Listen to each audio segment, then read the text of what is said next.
Pues la sesión pues la titulé, el título que veis ahí, ¿no? Y que ya habéis leído, una historia de éxitos mal interpretados. Y bueno, el título es más tendencioso que la presentación, ¿vale? La presentación va a ser más formal, más, bueno, más cercana a la lectura. Pero bueno, quería ponerlo así, entre otras cosas, porque se acerca mucho a la pregunta que yo me hice inicialmente cuando empecé a pensar en trabajar en esto, ¿no? Y bueno, luego podemos hablar sobre las preguntas de investigación y sobre si tienen que ser tendenciosas o no, si tienen que ser ideológicas o no. Bueno, a mí me parece interesante. Y la pregunta era tendenciosa porque para mí el interés sobre esto pues surge en el momento en el que yo me encuentro con esa frase que veis ahí, ¿vale? En la revisión de Gotze de 2013 sobre los ensayos clínicos del cribado de cáncer de mama, y como que hizo de repente, o sea, generó una duda sobre algo que clínicamente yo creía que era como el no va más, la solución a un problema terrible, y de repente me encuentro a un tipo que yo había leído por otro lado y que después, bueno, saca ahí un poquito el mito, ¿no? Pero que me resultaba un tipo brillante, de la Cochrane, que me parecía en aquel momento como lo más, y de repente plantea dudas fundamentales sobre el proceso, ¿no? Y bueno, pues poniéndonos en antecedentes, pues ¿cómo llego hasta aquí, no? ¿Quién me manda a mí meterme en este follón del doctorado? Bueno, yo me metí en medicina con intención de hacer carrera investigadora, ¿no? Y claramente pues me lié, ¿no? Porque si no, no se entiende cómo acabé en la consulta y en la ambulancia montada. Y bueno, pues las cosas que pasan durante la carrera, ¿no? Van pasando los años, la universidad, INSA, y bueno, en la residencia, sin embargo, pues se alinean los astros. Pues tenía un tutor pues, que me animó mucho a participar en grupos de trabajo de sociedades, a publicar, a empezar la línea de los DIU con la que estamos ahora. Bueno, además, pues la que fue después mi directora de tesis, pues yo ya tenía una relación previa con ella. El registro de cáncer de Granada, que es con quien hago la tesis, pues está en la Escuela Andaluza de Salud Pública. Y bueno, ella es compañera de mi madre, yo ya había colaborado en alguna investigación previa recogiendo datos, y pues me preguntó si tenía interés justo en ese momento. Y además pues había un programa de doctorado pues que era ideal, ¿no? O sea, si alguno habéis planteado, habéis planteado hacer la tesis, veréis que sobre todo los programas de excelencia tienen unos requisitos que son absolutamente incompatibles con la actividad asistencial al 100%, porque tiene una presencialidad, tiene una serie de requisitos que son incompatibles bajo mi punto de vista, ¿no? Al menos manteniendo la salud mental. Y este pues era un programa internacional, online, sin presencialidad, con unos requisitos más básicos, bueno. Y a eso se sumó pues, que, bueno, que con los 2 primeros años de residencia y la licenciatura, pues con eso ya tenía el grado de máster y no me hacía falta hacer un máster, que la verdad es que no me llama la atención ninguno. Os comento eso, pinceladas de esto, y luego hablamos de las dudas que queráis sobre el tema. Bueno, la tesis porque sí, porque hay mucha gente que me dice, pues a mí me gusta mucho investigar, pues entonces hago la tesis. Pues tampoco, ¿no? O sea, para investigar no hace falta la tesis. La tesis puede ser más un contratiempo que una ayuda para poder investigar. Yo ahora mismo, por ejemplo, tengo el proyecto de los DIU con financiación competitiva, tengo contratada a una chica que está recogiendo los datos, que es una resi que terminó ahora. Y no me ha hecho falta la tesis, ¿no? A lo mejor la tesis me ayudó para que me dieran la financiación, pero no era necesario, ¿no? Para ello. Si es necesario al final, de facto, para meterse en la carrera docente, y yo pues a medio y largo plazo pues no me veo dedicándome en exclusiva a la consulta, a la ambulancia, a la urgencia, bueno. Entonces, bueno, pues esto era un paso, no era solo la tesis como fin, sino también como medio. Entonces, vale, pues quieres hacer la tesis, vale, pero yo creo que a cualquier precio tampoco no tiene sentido, ¿vale? Yo me he encontrado con mucha gente por el camino que ha hecho la tesis pues, del propio registro de cáncer. Pues no, yo voy a coger el cáncer de estómago y pongo la incidencia, mortalidad y ya está, y saco una tesis que a mí eso me viene bien. Pues yo qué sé, pues la cantidad de tiempo, al menos yo, ¿no? Que soy más detalloso que eso, pues la cantidad de tiempo, esfuerzo y exigencia mental que va a tener la tesis, pues sin un tema que te motive, a lo mejor, idealmente, pues que hayas trabajado idealmente, o como no es mi caso, pues que sea cercano a tu trabajo habitual, pues bueno, yo creo que ayuda bastante. Que yo me metí en epidemiología poblacional, ¿eh? O sea, no puedo, no puedo hablar de ideal, pero bueno. Otra cosa que me preguntan mucho es, ¿y te merece la pena? O sea, miras para atrás, ya lo has hecho, ¿te merece la pena? Pues bueno, ha sido una experiencia, ha sido una experiencia. Sí es verdad que como tengo intención de hacerlo de la carrera docente, pues había que hacerlo, así que estoy contento de haberlo hecho y quedó una cosa medio interesante, así que, pues bueno, pues sí, pero por eso, porque me va a aportar otras cosas. O sea, si no, no lo tengo tan claro. Y bueno, eso. Y ahora pues cuento un poco sobre la tesis, ¿vale? Salen, pues eran como unos 5 minutos esta presentación y salen como unos 27 minutos de presentación, o sea que más o menos yo creo que me ajusto al tiempo, ¿vale? Muy brevemente, una introducción para que sepáis de lo que estamos hablando y contextualizáis algunos datos para que después no suene, podáis poner en contexto lo que os cuente de resultados. El cáncer de mama, pues esto, bueno, lo sabemos, el cáncer de mama más frecuente a nivel mundial, el más frecuente en España, representa 1/3 de todos los casos de cáncer en las últimas estimaciones. La incidencia se distribuye por nivel socioeconómico, ¿vale? Entonces los países enriquecidos son los que tienen mayores incidencias. La máxima en Oceanía, siendo la máxima a nivel mundial, pues eso de 87 casos por cada 100.000 mujeres año, en la tasa estandarizada a población mundial, ¿vale? En cuanto a la mortalidad, primera causa por muerte, tanto a nivel global para las mujeres como en mujeres jóvenes, ¿vale? En España, en general, se mantiene como la primera causa de muerte de manera estable en los análisis año tras año. Y bueno, la supervivencia, pues, bueno, muy elevada, ¿vale? En los países de alto nivel socioeconómico. Pues a 5 años, pues una supervivencia de más del 85% en el norte y oeste de Europa, en Oceanía, España, pues bueno, se incluyen esos países, ¿vale? Estamos en un contexto de alta supervivencia. Toda esta información la obtenemos, obtenemos a nivel mundial gracias al trabajo de los registros de cáncer de base poblacional, que es, bueno, la estructura en la que yo me integro para poder hacer este trabajo, ¿vale? Los registros son instituciones cuyo objetivo es pues, la vigilancia y control del cáncer, de los diferentes tipos de cáncer, ¿vale? Para conocer el impacto en la población y para diseñar pues, estrategias de abordaje cuando tenemos esa información. La característica fundamental de los registros de cáncer es que recogen todos los casos nuevos que tienen lugar en la población de referencia, ¿vale? Dando lugar al tipo de estudio que es el que hoy os presento, que son los estudios de base poblacional.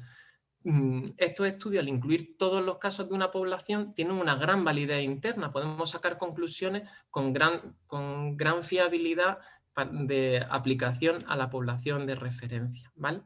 Además, la acumulación de esa información tan fidedigna a lo largo del tiempo nos permite además sacar información no solo sobre la enfermedad, sino también intentar sacar conclusiones sobre los determinantes de esa enfermedad. ¿Y cuáles son esos determinantes? Bueno, pues si tenéis el esquema de Dahlgren, aquel, ¿no? Que el circulito es la persona y después tenemos el anfiteatro ese de los determinantes externos, pues en los individuales, pues bueno, esto es lo de menos, ¿vale? Hereditario, factores que condicionan mayor exposición a estrógenos endógenos, a estrógenos exógenos y, bueno, carcinógenos habituales. En cuanto a factores externos, pues el nivel socioeconómico del país tiene relación con los resultados, las características del sistema sanitario, el nivel de salud global y bueno, después están los factores ambientales con los disruptores endocrinos y todo eso, ¿no? que están también por ahí. Aparte de los determinantes de la enfermedad, tenemos también los determinantes de la actividad clínica, ¿vale? En el mapa conceptual, en el mapa teórico del tema. Primero, pues los determinantes del diagnóstico. La incidencia no solo depende de la cantidad de enfermedad que hay en la población, sino también de nuestra capacidad de detectarla, sobre todo cuando estamos hablando de enfermedades que tienen un porcentaje muy importante de carácter asintomático, ¿vale? Aquí destaca pues, los cribados, los programas de cribado. Muy brevemente, pues, ¿para qué sirven los cribados? Pues intentan detectar hacer una detección precoz de la enfermedad generalmente, bueno, en fase asintomática, ¿vale? En el caso de los cribados poblacionales. ¿Con qué objetivo? Pues reducir los diagnósticos en estadios avanzados, aumentar la proporción de diagnósticos en estadios iniciales, en estadios precoces, y así intentar conseguir una reducción de la mortalidad. Los programas poblacionales de cribado de cáncer de mama, pues en Europa empiezan en torno a los 80, 90, en Granada en concreto en el año 98, siendo la primera ronda que invita a todas las mujeres de 50 a 69 años en 2002. Y bueno, los indicadores subrogados que tenemos sobre el cribado pues nos hablan de que ha tenido un buen rendimiento, ¿vale? Sobre el cribado pues hay mucha incertidumbre, ¿vale? Hay mucha controversia sobre la evidencia que lo sustenta y por lo tanto de cuáles son sus efectos. Tenemos ensayos clínicos que se hacen en los 70 y el 80 que demuestran eficacia, pero aunque con dos peros importantes. Uno, que aquellos ensayos con mayor rigurosidad del diseño no mostraban efecto o un efecto más reducido, y después que esos ensayos se realizaron en un contexto diagnóstico, terapéutico y socioeconómico muy diferente al actual, y por lo tanto la aplicabilidad de esos resultados a la situación actual pues, es muy controvertida. Posteriormente a esos ensayos lo que tenemos son estudios observacionales, y aquí pues se da una, bueno, pues luego podemos hablarlo, unas circunstancias muy concretas, que es que tenemos estudios observacionales de base individual, los cuales sistemáticamente dan resultados favorables, y estudios de base poblacional, de tendencias poblacionales, que es donde se contextualiza el que hoy os presento, que muestran de forma sistemática resultados no favorables. Aparte de eso, pues hay un seguimiento durante 25 años de las cohortes de uno de los ensayos clínicos iniciales que no demostraron beneficio en el grupo de intervención. Dentro de esos determinantes de actividad clínica también tenemos los de tratamiento. En estos 25 años, desde el 85 al 2013, pues hemos pasado de quitar toda la mama y todos los ganglios a hacer tumorectomía y ganglios centinela, ¿vale? Con una disminución de la mortalidad quirúrgica y la presencia de metástasis, de recurrencias con metástasis, ¿vale? Y después se ha desarrollado el tratamiento adyuvante, al que no se le da importancia, pero que ha demostrado en metaanálisis de ensayos clínicos de alta calidad la disminución de mortalidad por cáncer de mama y por todas las causas, aparte de la recurrencia. Y por lo tanto deben de tener un papel importante en los indicadores epidemiológicos del cáncer de mama, ¿vale? Y hasta ahí la intro. Entonces, pues con todo esto, ¿qué hacemos nosotros? Pues diseñamos un estudio de carácter observacional, ¿vale? De tipo analítico, con una cohorte pues, que incluye pues, todos los casos incidentes y las defunciones por cáncer de mama en las que viven en Granada desde 85 y al 2013. Se hace un seguimiento hasta el 31 de diciembre de 2016, ¿vale? Se utilizan muchas fuentes de información, esta la iba a borrar, así que ni la cuento.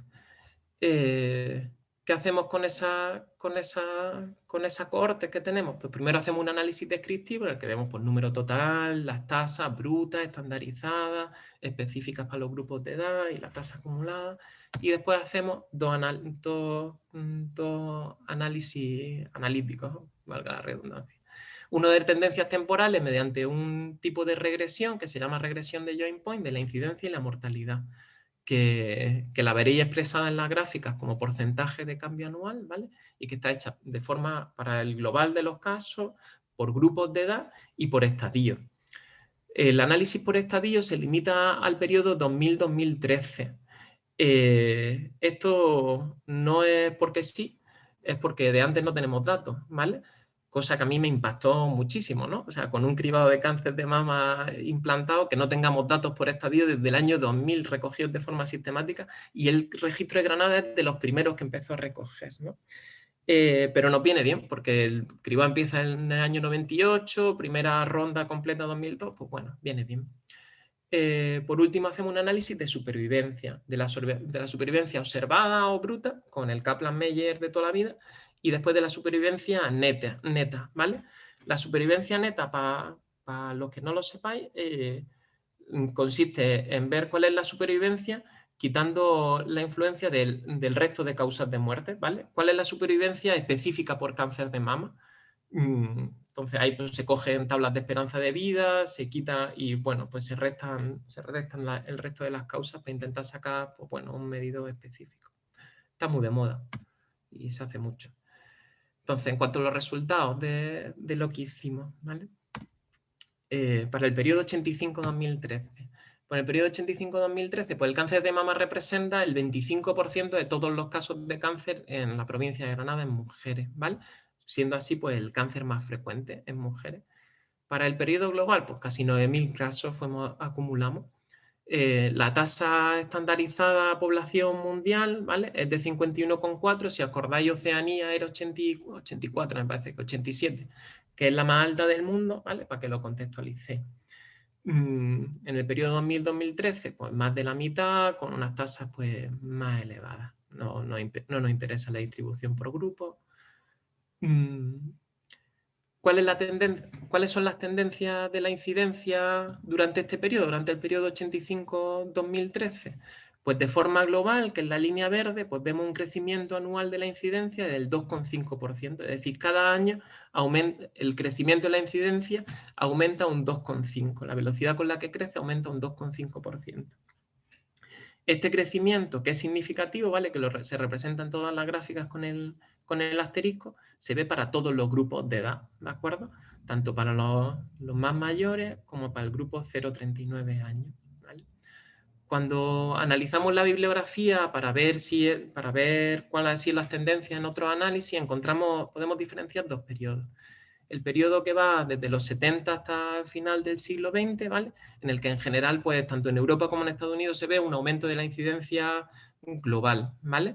Que se ha achacado pues, al envejecimiento de la población y a la extensión de los factores de riesgo, así como pues, al desarrollo, implantación y extensión de las pruebas de imagen, que ha aumentado nuestra capacidad de detección de la enfermedad. Sin embargo, a finales de los 90, principios del siglo XXI, encontramos dos fenómenos en la bibliografía que no se ven en nuestra población, ¿vale? El primero, una disminución en la velocidad de crecimiento de la incidencia, sobre todo en las mayores de 50 años, y después fenómenos de aumento transitorio del crecimiento de la incidencia. La disminución de la velocidad de crecimiento, pues bueno, pues deja de aumentar la incidencia en el momento que dejamos de prescribir terapia hormonal, ¿vale? Cuando sale el ensayo clínico en el que se observan los efectos perjudiciales de la terapia hormonal llamada sustitutiva, pues la incidencia en todo el mundo del cáncer de mama empieza a disminuir, ¿vale?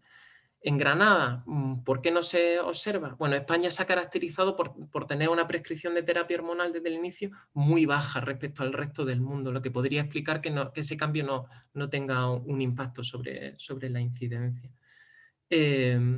Después, sobre el otro fenómeno, sobre el aumento transitorio del crecimiento, en el resto de los análisis de la bibliografía se asocia, tiene una correlación temporal con la introducción de los programas de cribado y tiene que ver pues con que en el momento que introducimos el programa de cribado, pues detectamos de golpe un montón de tumores que estaban latentes, asintomáticos, prevalentes en la población y que hasta ese momento no se habían diagnosticado. Entonces, pues tenemos ese aumento, pero después pues eso, es transitorio y vuelve a su tendencia original. En Granada puede no haber ocurrido porque hubiese una alta presión diagnóstica previa, que bueno, se verá sustentada por otros datos que veremos más adelante, ¿vale?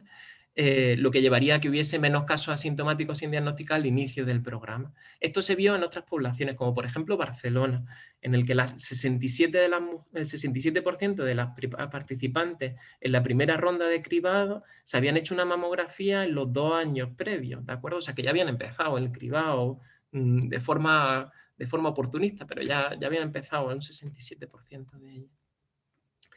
Respecto a las tendencias de la incidencia, pues llama también la atención pues, la tendencia de las jóvenes, ¿no? Que hay un crecimiento importante. Hay mucha controversia en la bibliografía de esto, por qué puede ser, ¿no? Como veíamos antes, los determinantes, pues puede ser porque haya más enfermedad, porque haya más factores de riesgo, pues bueno, la bibliografía hablan de cambios de estilos de vida, pues, cambios en los patrones de consumo de alcohol, nada concluyente. De lo que sí tenemos datos indirectos es sobre una mayor tasa de detección, ¿vale? Y bueno, pues vemos sobre la población nuestra. El 24% de las menores de 45 años se habían hecho al menos una mamografía en la encuesta nacional de 2012 de salud y casi la mitad de las mujeres de más de 15 años habían tenido una visita al ginecólogo por revisión periódica en los últimos 3 años, en la de 2014. Un contexto clínico en el que, bueno, el cribado oportunista con ecografía pues no está cuantificado, pero bueno, la experiencia nos dice que es importante, ¿no? Respecto al periodo 2000-2013, bueno, la incidencia no tiene cambio en la tendencia, se mantiene estable tanto en el análisis global como por grupo de edad, ¿vale? Tampoco no nos vamos a meter mucho en esto. En lo que sí nos vamos a meter es en la incidencia por estadio tumoral, que me parece muy importante y es de los datos más valiosos del estudio. En ella vemos pues, por grupos de edad, por los 5 grupos de edad que tenemos, y con el perfil de distribución por estadio más favorable en el grupo 50-69, lo esperable, ¿no? Con una proporción de diagnóstico en estadio 1 mucho mayor al resto de los grupos, ¿vale? Con una proporción de diagnóstico en estadio 4, estadio metastásico, pues pequeñita, ¿vale? Sin embargo, hay otra forma de ver esta gráfica, y es que si agrupamos los diagnósticos en estadio 1 y 2 como estadios precoces, que es lo que hacen las guías actualmente, vemos una diferencia entre las menores y mayores de 70 años, ¿de acuerdo? Esta similitud, bueno, es interesante primero porque en las tres encontramos una alta proporción de diagnósticos en estadio precoz, lo que nos habla de una elevada presión diagnóstica, pero además de una presión diagnóstica que puede ser similar en cuanto a pronósticos, ya que las guías agrupan en estadios precoces y avanzados y tenemos estadios precoces una proporción similar, pues bueno, la duda es si realmente esta mayor proporción de diagnóstico en estadio 1 tiene alguna repercusión o no, ¿no? Y además los diagnósticos en estadio 4 pues, se mantienen más o menos constantes, incluso son mayores en el grupo 50-69. En las mayores, pues bueno, en la bibliografía además la interpretación es consistente, hay una menor presión diagnóstica de forma sistemática, pues fijaos, en las mayores de 85 la cantidad de casos con diagnóstico no especificado, porque no se estudian, se hace el diagnóstico con una mamografía, con una prueba de imagen, un hallazgo casual, una mama que está indurada, con diagnóstico grosero, y no se estudian, no se dejan sin estudiar. Aparte hay un aumento de los diagnósticos en estadio 4 que va creciendo con la edad. El análisis de regresión, ¿vale?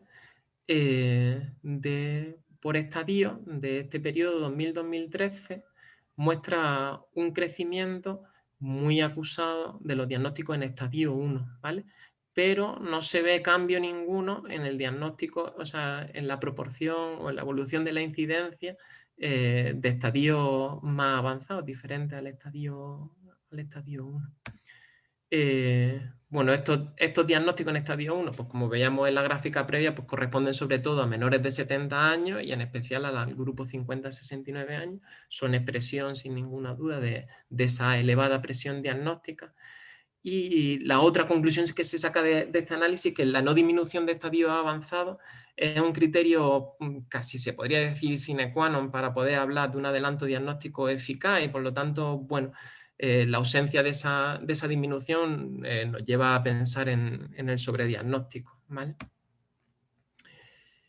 En cuanto a la mortalidad, ¿vale? Ya cambiamos de tercio.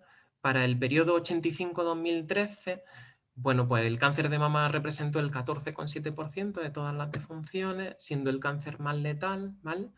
Respecto al análisis descriptivo, pues llama la atención, bueno, fueron 2.600 muertes en todo el periodo, y llama la atención, comparando el periodo global con el periodo más reciente, 2000-2013, el aumento de la tasa bruta junto a la disminución de las tasas estandarizadas, ¿vale? Y esto tiene que ver pues, con la distribución de las defunciones por grupo de edad en uno y otro periodo.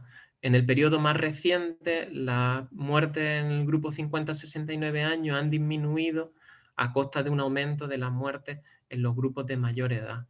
¿Y esto por qué? Pues porque han pasado los años y la pirámide poblacional pues, ha cambiado y la población ha envejecido y después ha aumentado la supervivencia, ¿vale? Esto va a ser un reflejo del aumento de la supervivencia, que ha desplazado la muerte hacia edades más tardías, ¿de acuerdo?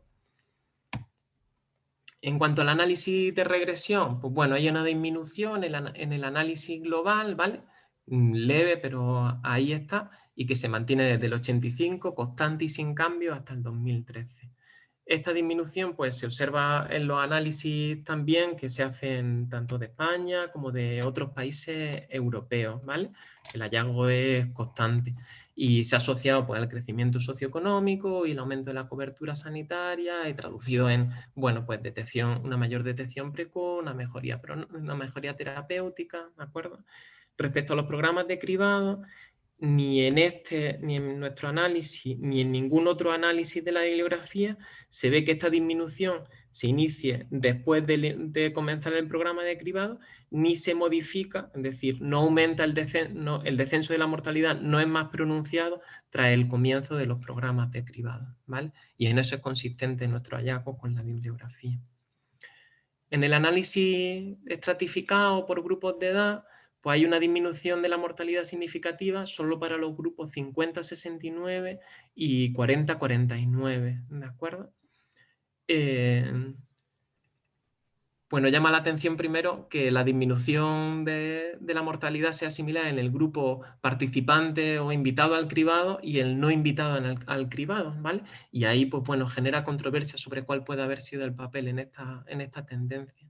Con lo que sí es consistente con el efecto esperado del tratamiento adyuvante, ¿no? Sabemos que el tratamiento adyuvante tiene más efecto, tiene mejores resultados en las menores de 70 años, ¿vale? Porque las mayores de 70 años pues tienen más diagnóstico en estadio 4, en estadio metastásico, que no se benefician de ese tratamiento adyuvante, reciben de forma sistemática menos tratamiento estándar y además tienen más comorbilidades y por lo tanto más complicaciones, ¿vale? Eso son las explicaciones que dan en la bibliografía y bueno, serían compatibles con nuestros resultados. Para el periodo 2000-2013, pues bueno, no se ven cambios ni en el análisis global, ¿vale? Que tiene un intervalo no significativo, como en el análisis estratificado en los diferentes grupos. Paso rápido porque lo que me interesa de esto es ver porque es que las N son muy pequeñitas, ¿vale? Entonces la fiabilidad, o sea, la potencia de estos análisis es baja y por lo tanto es difícil sacar interpretaciones de aquí.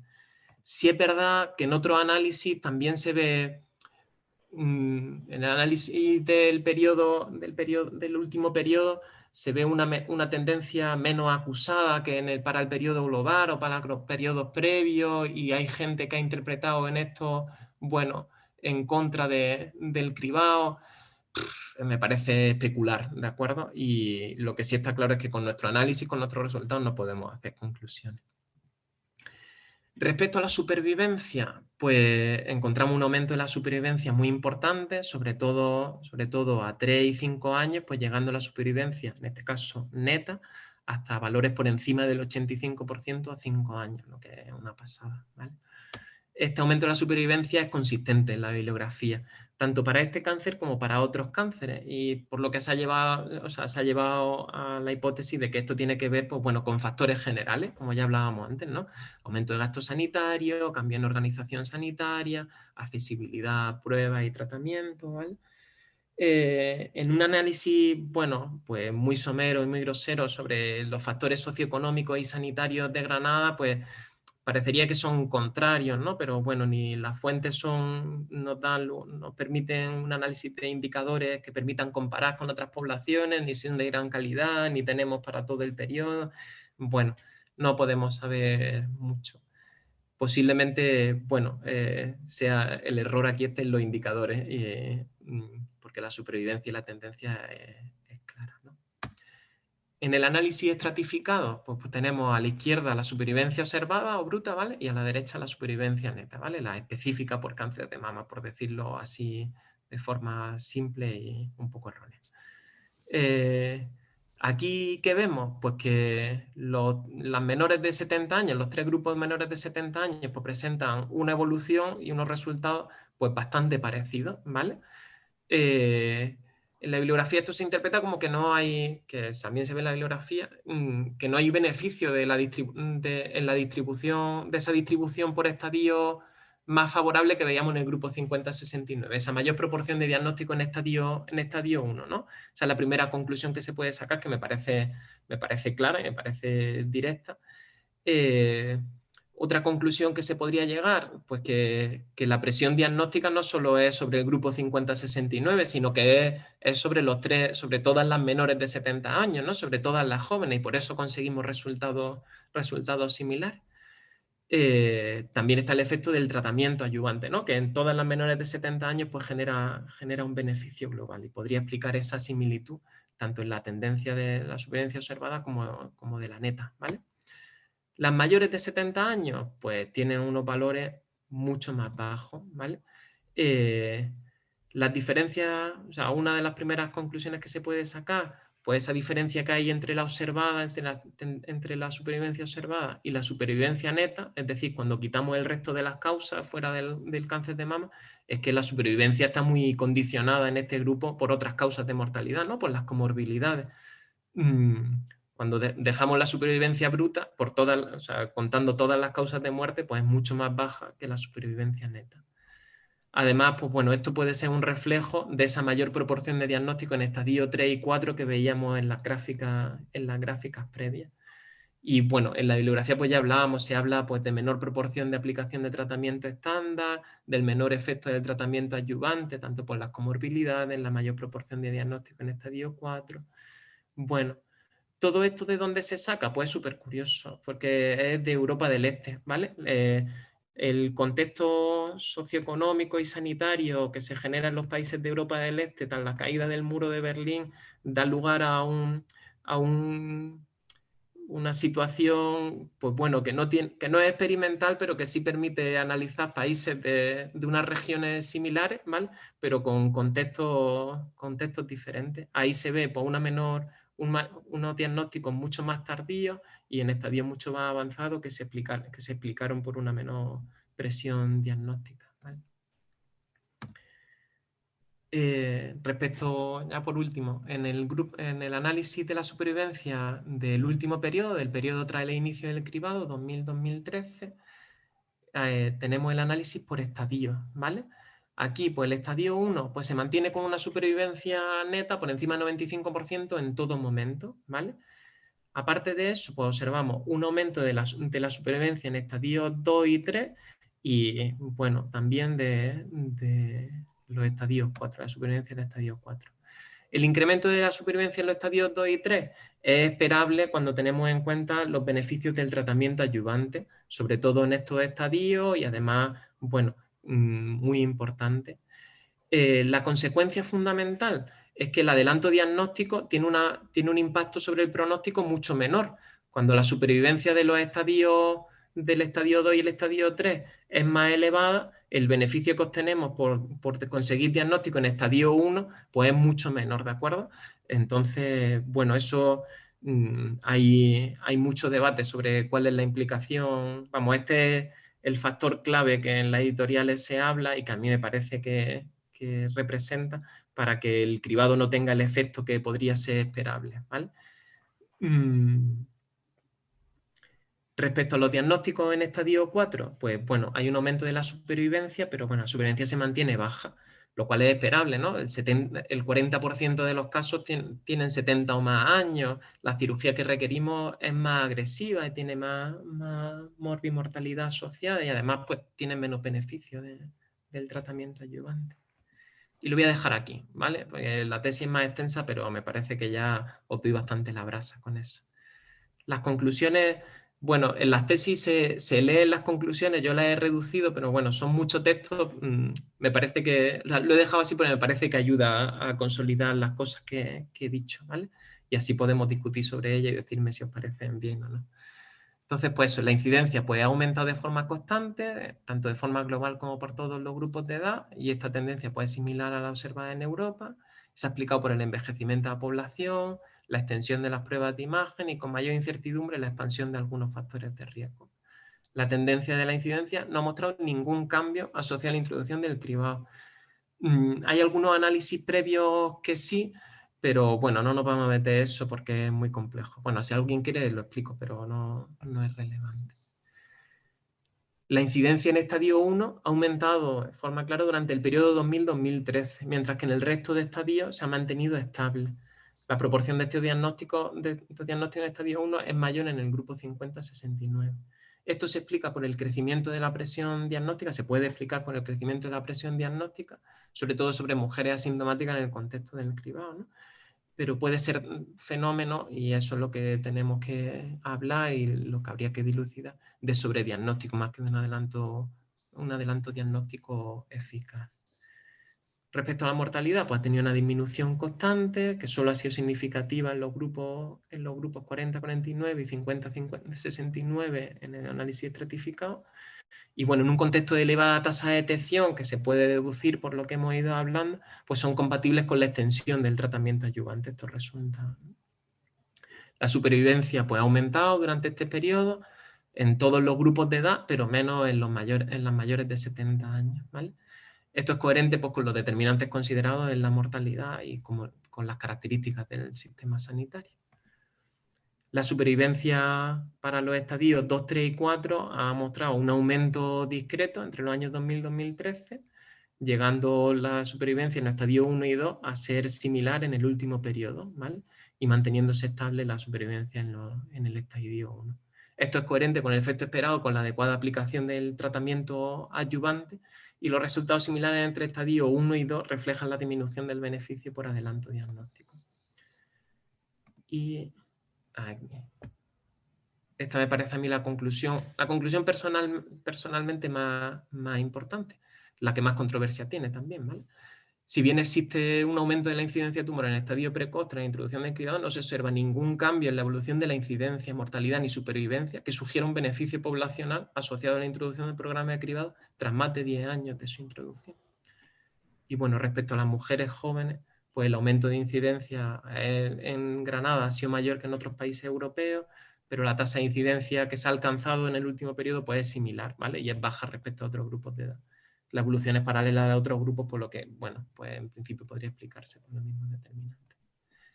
Y ya está, ¿vale? Con la vista del Mediterráneo desde la sierra, pues aquí acabo. Y ya está, ya pues me preguntáis lo que queráis. ¡Bravo! Muchas gracias, Nuno. Muchas gracias por la presentación y por ofrecerte a compartir tu trabajo con nosotras, que es un lujo, ¿no?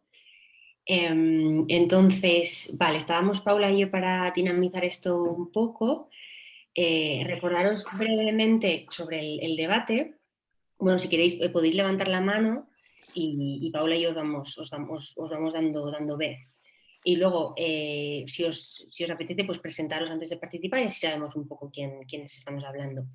Para la discusión ahora habíamos preparado nosotras unas primeras preguntas, incluso hemos recurrido a alguna invitada, a una compañera, para que nos explicara algunas de las cuestiones metodológicas y de diseño que utilizas, porque no nos parecía un estudio y un diseño necesariamente muy sencillo, ¿no? Por lo menos para nosotras. Y entonces, pues ha sido bastante divertido porque nos ha servido para aprender mucho. Entonces, con respecto a las preguntas, un poco planto primero las mías y luego voy dando vez un poco a las preguntas que tenemos preparadas. Las mías quizá un poco más relacionadas con el diseño y la metodología que utilizas. No sé si el resto de las gentes aquí habéis tenido ocasión de leeros el artículo, que es como un resumen un poco en la presentación que ha hecho Nuno hoy.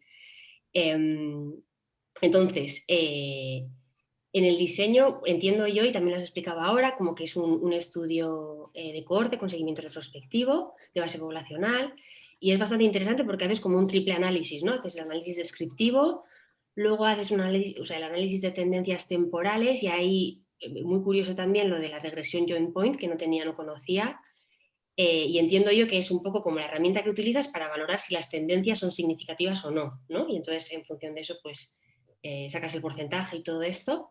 Y luego el tercer análisis de supervivencia que haces, ¿no? Entonces, jugar tela, ¿no? Muchos conceptos nuevos para mí, por lo menos, y que me ha parecido muy interesante.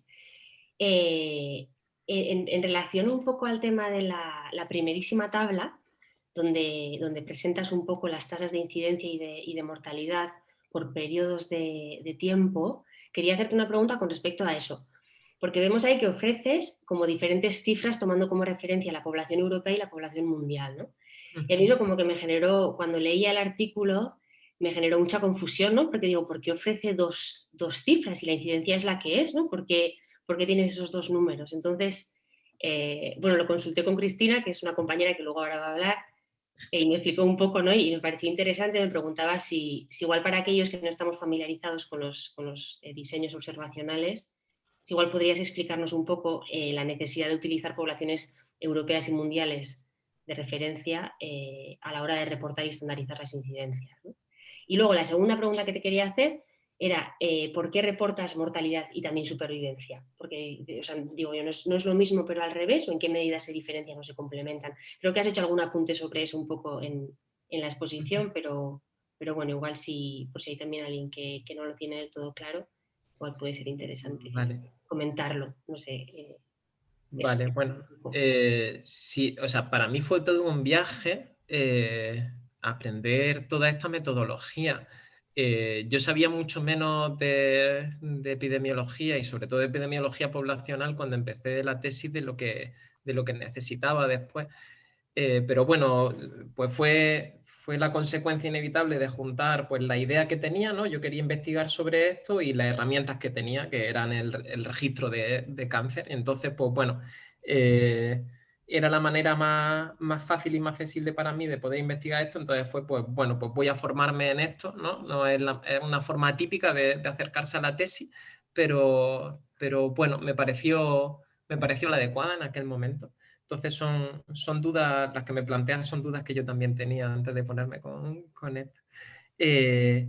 Uno de los objetivos importantes de la publicación de estos datos es que en el resto del mundo los tengan disponibles para poder compararse con nosotros, para el valor que yo tengo y el orgullo así propio que tengo sobre el artículo es que puedo presentar un análisis epidemiológico muy completo sobre una población específica de la cual soy capaz de ofrecer pues, un análisis de todos los determinantes concretos aquí, ¿no? Y mediante la comparación otras personas, pues podéis intentar llegar a conclusiones juntos, ¿no? Con mi resultado y mi contexto y sus resultados y su contexto, pues a ver qué podemos sacar a partir de esa comparación.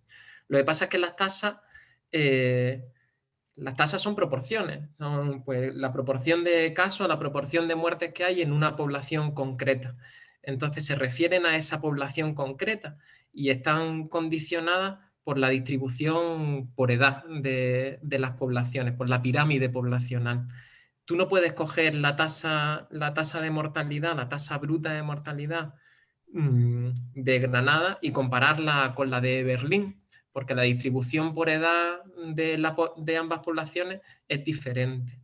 Entonces, como el objetivo fundamental de estos estudios es la comparación y los datos que tenemos no se pueden comparar entre sí, nos inventamos las tasas estandarizadas, que lo que hacemos es coger, pues yo cojo el número de casos por grupo de edad que tengo en mis resultados y lo aplico a una pirámide poblacional, a una distribución, una población con una distribución etaria estándar, una distribución que hemos decidido que es la que mejor va a representar a toda Europa o a todo el mundo, ¿vale?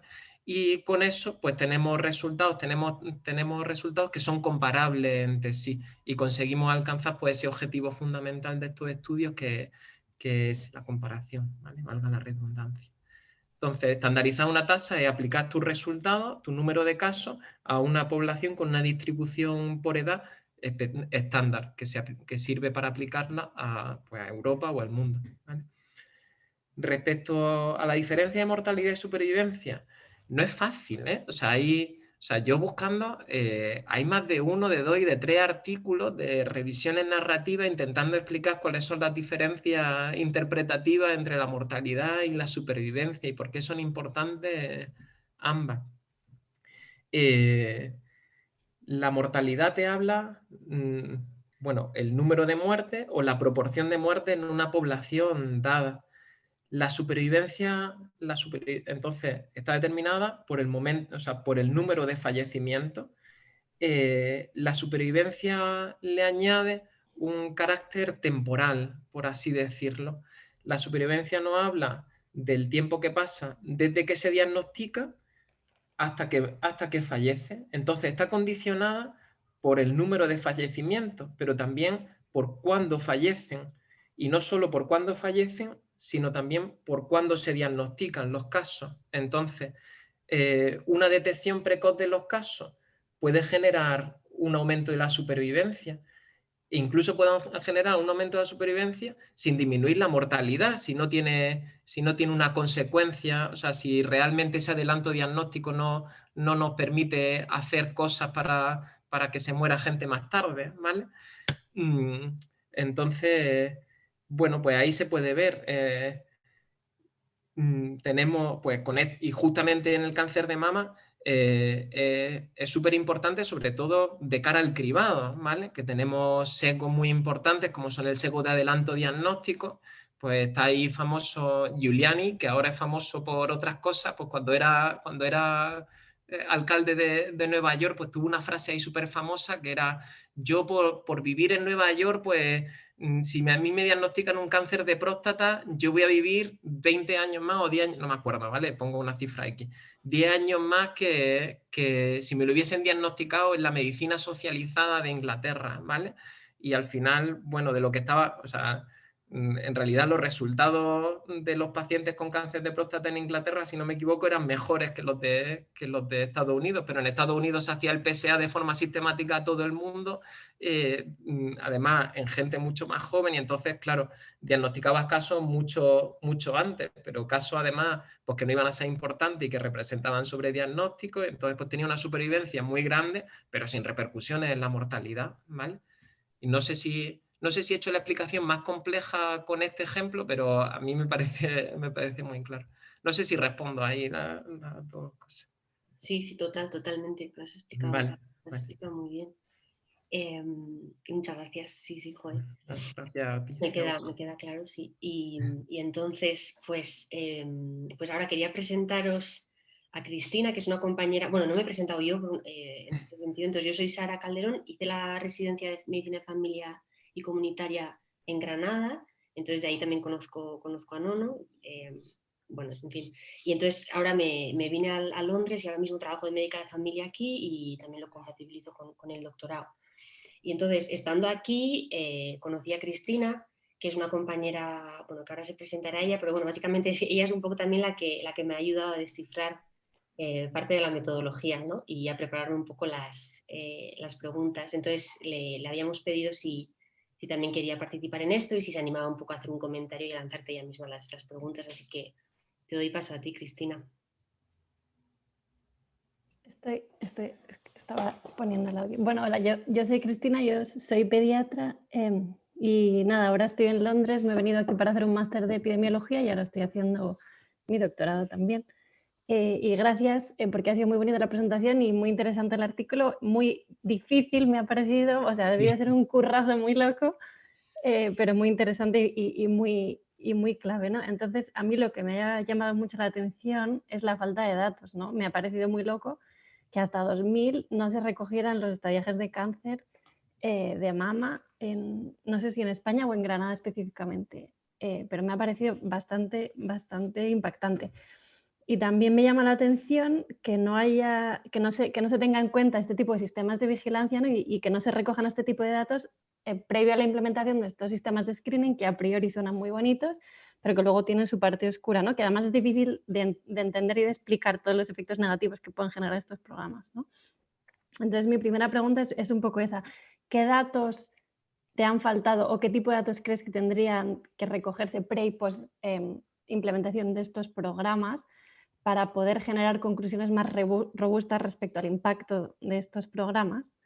Y luego, un poco en esta línea también, ¿por qué, has comentado en un momento de tu exposición, por qué esas controversias respecto a las conclusiones de los estudios de base individual versus a los de base poblacional y cuál es el mejor tipo de estudio para llegar a las conclusiones con más, pues más robustas o de mayor calidad? Vale. Bueno, muchas gracias. A ver, pues son preguntas complejas, ¿vale? Y yo no tengo la respuesta realmente. Bueno, tengo mi opinión. Mi opinión, pues bueno, es la de un médico de familia y de repente le da por meterse en la epidemiología poblacional, ¿vale? Así que tienen un sesgo grande de capacidad. A mí me impactó muchísimo que no hubiese datos por estadio. Había datos por estadio, pero no recogidos de forma sistemática hasta el año 2000. Y eso, y Granada es de los primeros sitios, de los primeros registros, si no me equivoco, que recogen de manera sistemática los diagnósticos con el estadio. Sí, o sea, no, yo me quedé sin palabras, sinceramente. Pues se asumió, ¿no? Como, pues, yo creo que esto es lo que te pasa muchas veces en la medicina. Pues que de repente cuando te paras a revisar una cosa te encuentras con que, pues, que siempre lo hemos hecho así, ¿no? ¿Y por qué se ha hecho así? Pues porque hubo unos ensayos clínicos en el año 1960 y pico y 70 y pico que decían que aquello parecía que estaba bien. Y ya está, y se tiró para adelante y no ha habido, o sea, no hubo ni reflexión sobre análisis, ni, bueno,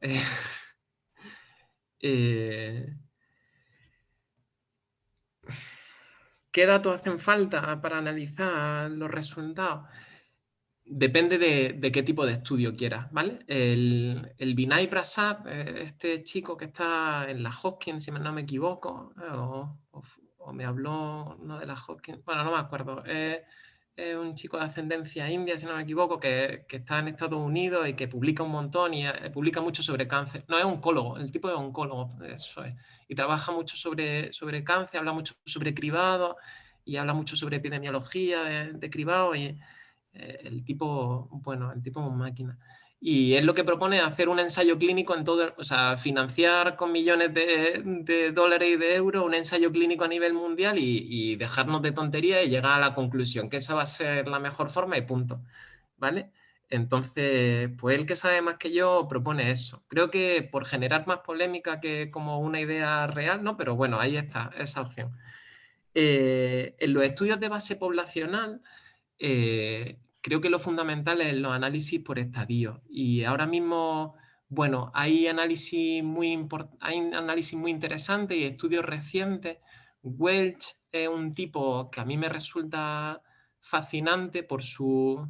Vamos, está Welch, está Autier, hay unos cuantos en esto que son brillantes y que están dedicándose ahora a hacer mucha publicación por estadios y la evolución por estadio antes y después del cribado, que en Estados Unidos, por ejemplo, pues sí se dispone, ¿no? Y en algunos países, pues en países de Europa del Norte, Dinamarca, y no me acuerdo si era Finlandia, Noruega, pues también se disponen, ¿no? Y bueno, ahí se están publicando más.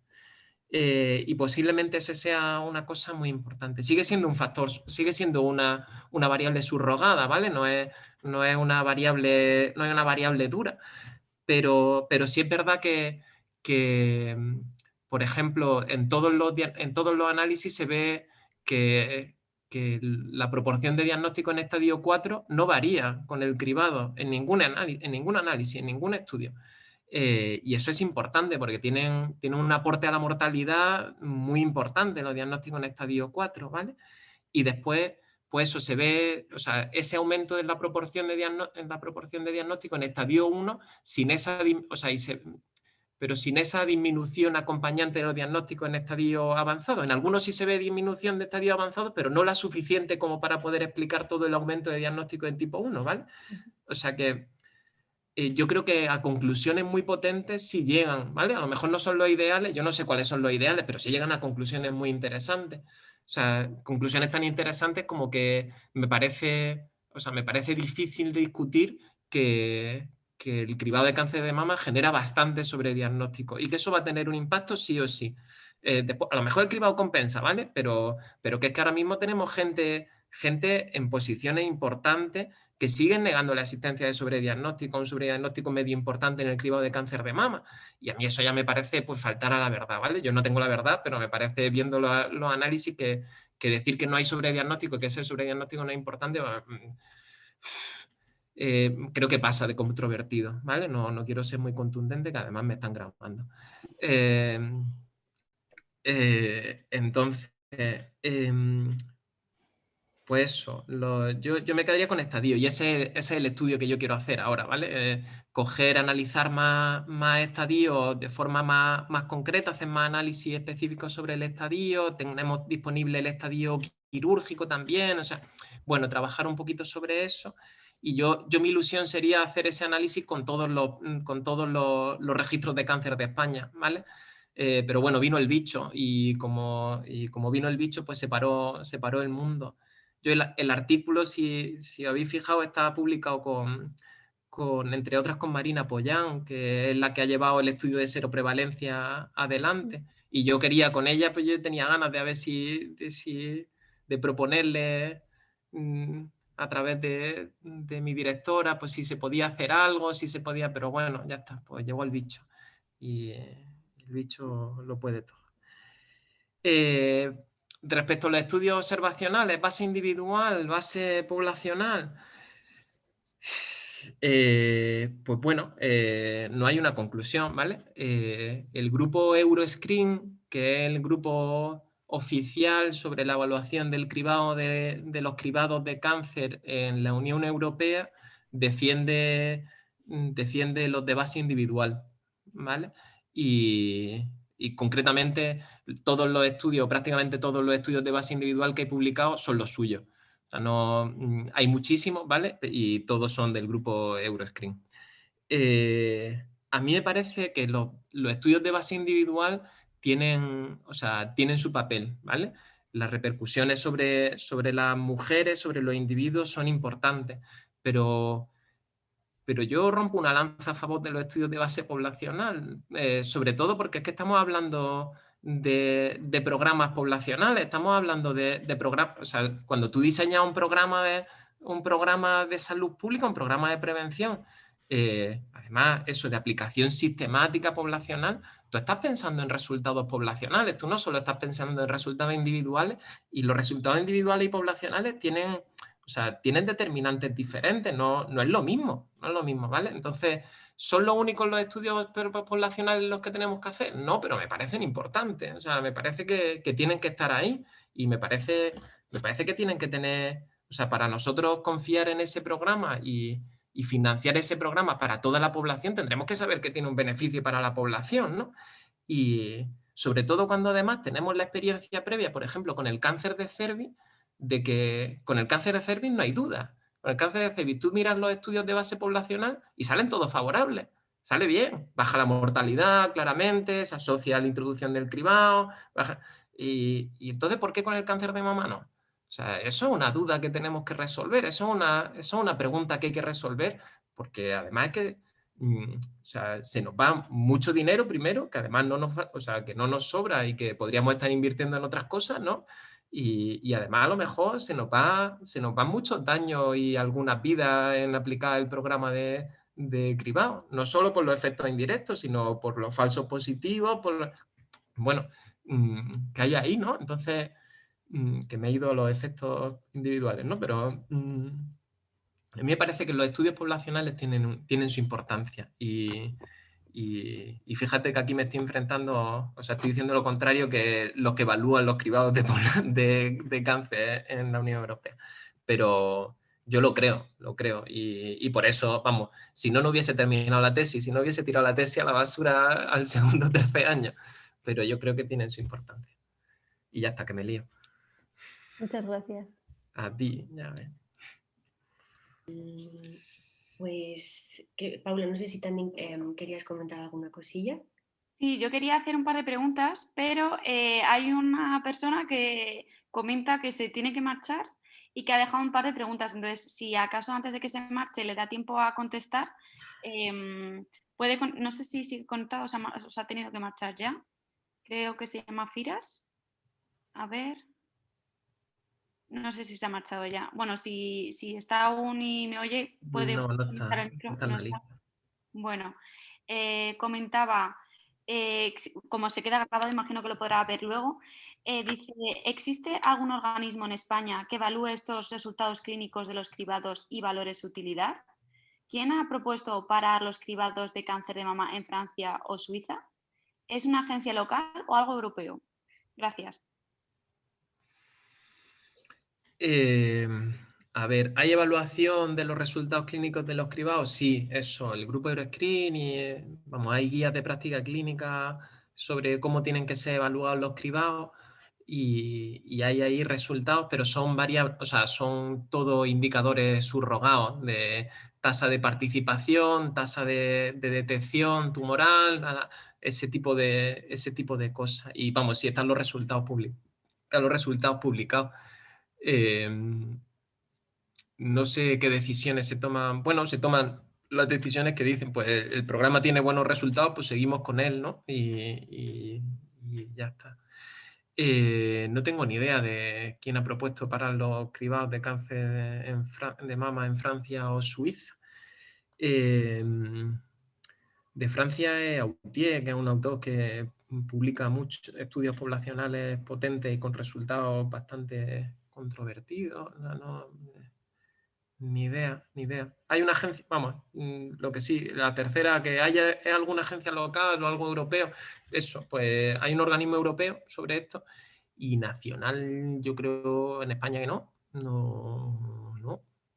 Había un documento por ahí del ministerio, no nada específico, además fue solo uno, sobre todo los cribados, y del resto de países desconozco. Muy bien, muchas gracias. Yo quería preguntarte un poco si tuviste muchas dificultades a la hora de recopilar la base de datos y la información por parte de los registros oficiales a nivel de, pues, de contactar, conseguir la colaboración y un poco cuáles fueron esos principales retos, ¿no? Bueno, ahí hago trampa, o sea, no, yo utilizo el registro, entonces es que el trabajo del registro consiste justamente en recopilar esa información y hacer esa base de datos. Yo utilizo, o sea, yo me pongo con esto entre otras cosas porque es que los registros de cáncer son fuentes casi inagotables de información que no son explotadas por nadie o casi nadie. Y entonces o sea, trabajo de campo yo es que no he hecho. O sea, yo he hecho trabajo de análisis estadístico y de interpretación, pero yo no he hecho trabajo de campo porque esos datos estaban recogidos. Y que por eso también, o sea, me parecía, bueno, es menos logro así, ¿no? O sea, dicho así, pero me parecía una oportunidad, pues eso, pues la persona con la que yo hablo pues me dice, si es que los datos están ahí, o sea, si los quieres analizar, pues que para ti, pues que no, pues ya está, o sea, nosotros te vamos a ayudar, vamos a sacar la publicación conjunta y si tú puedes sacar una tesis doctoral de esto, pues genial, ¿no? Pero entonces no hay nada. ¿Esfuerzo? Pues no supuso ningún esfuerzo. No, bueno, tiene también su mérito el análisis, o sea que... Luego, yo quería preguntarte también, ¿qué consejos ofrecerías un poco para aquellos residentes de familia, así como yo, que estén comenzando ahora con la residencia, que se estén planteando asomarse un poquillo en la investigación? ¿Qué consejos nos darías? Yo creo que hay dos ideas que he ido aprendiendo por ejemplo, bueno, que mi tutor también me inculcó. Primero, que no hace falta empezar fuerte, o sea, las cosas sencillas también hay que analizarlas y las cosas, o sea, hay objetivos que son muy simples, pero que son importantes. Y además, bueno, o sea, que lo que nos tiene que guiar es, por ejemplo, la importancia en la consulta.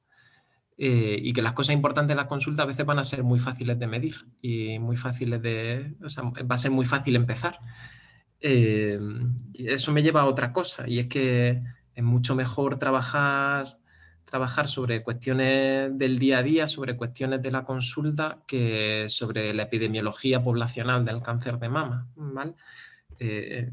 Porque es que lo tienes ahí. Yo ahora, por ejemplo, con el proyecto de los DIU, pues me doy cuenta, o sea, no, la facilidad de trabajo que yo tengo ahora, de interpretación, de escritura con un tema que he estado trabajando y que he estado mamando en la consulta de forma continua durante años, pues claro, me sale solo la interpretación de la historia, la interpretación de los datos, la escritura del artículo y con esto no, o sea, con la tesis, yo no sé cuántos artículos puedo tener en el Mendeley, pero, o sea, tienen varios ceros, ¿no?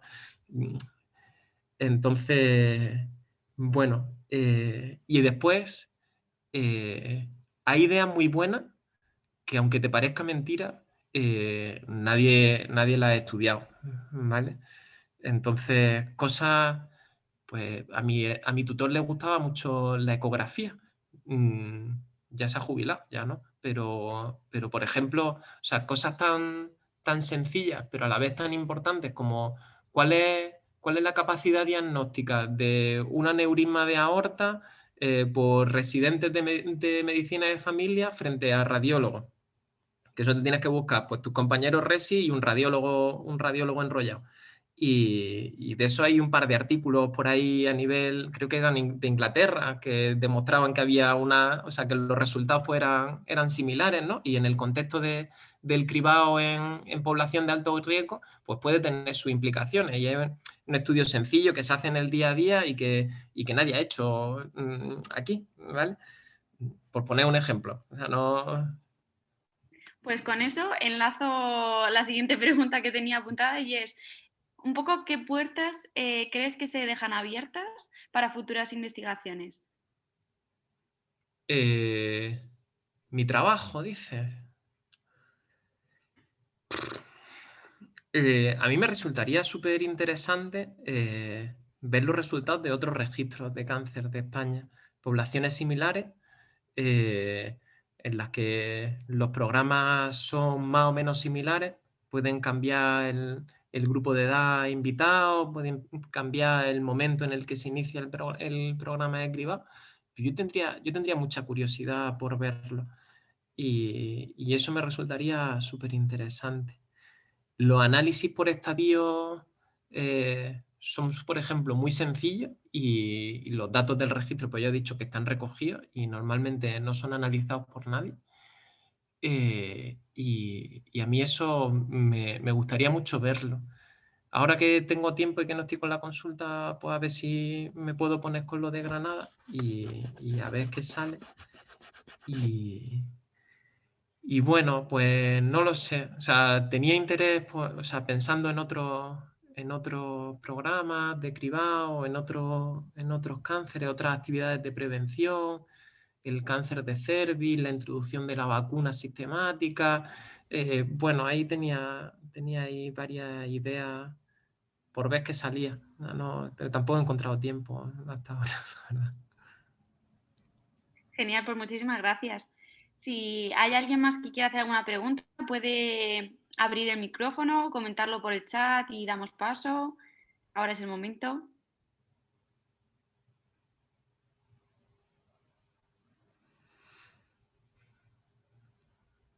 Y si no, bueno, mientras te damos las gracias, Nono, ha sido una charla súper dinámica, un tema que además es necesario replantearnos, porque al final lo que comentas, hay muchas cosas que venimos haciendo porque se hacen de siempre, porque está puesto así, porque se hace de siempre, y viene bien replantearlas y reevaluarlas para su efectividad. Bueno, gracias. No sé, o sea, no, yo espero que no haya sido muy tostón, la verdad. O sea, no, pues es un tema muy árido, que es verdad. Pero bueno, a mí me resulta muy interesante. Yo espero al menos haberos transmitido la idea, ¿no? Y ya está, que cualquier pregunta, de verdad, que yo ya he dicho al principio, yo he venido a hablar de mi libro, así que yo estoy súper cómodo en esta situación. Así que cualquier duda.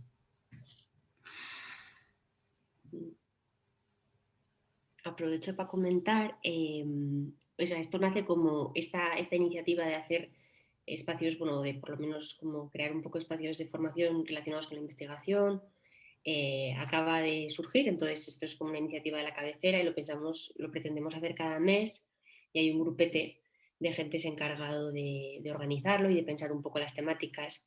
Es por supuesto un grupo abierto, o sea que si hay cualquier persona que está interesada o que tiene un tema que quiere proponer, pues también muy bienvenidas. Y que la siguiente será en febrero y el 17 de febrero también a las 7, para que lo tengáis apuntado. Pero vamos, que eso que está totalmente abierto a nuevas gentes si hay alguien que esté interesado. Y otra vez reiterar las gracias, muchas gracias. Lo comentaba con Cristina antes también, que no es fácil bueno, o sea, es un lujo poder compartir, o sea, debatir y hacer preguntas directamente con el autor de un artículo, ¿no? Porque tú conoces todas las, bueno, pues todos los matices, ¿no? Y todas las entresijos del tema, entonces siempre es un gustazo poder consultar dudas con quien lo haya escrito. Y gracias por exponerte, ¿no? Porque no es fácil someter lo que has hecho a, pues eso, ¿no? También a crítica y a que te hagan preguntas, bueno, pues es como muy generoso y eso está guay. Bueno, gracias a vosotros. Sí, yo, vamos, que a mí me gusta un montón. Yo me pongo a hablar de esto y me puedo tirar un montón de tiempo.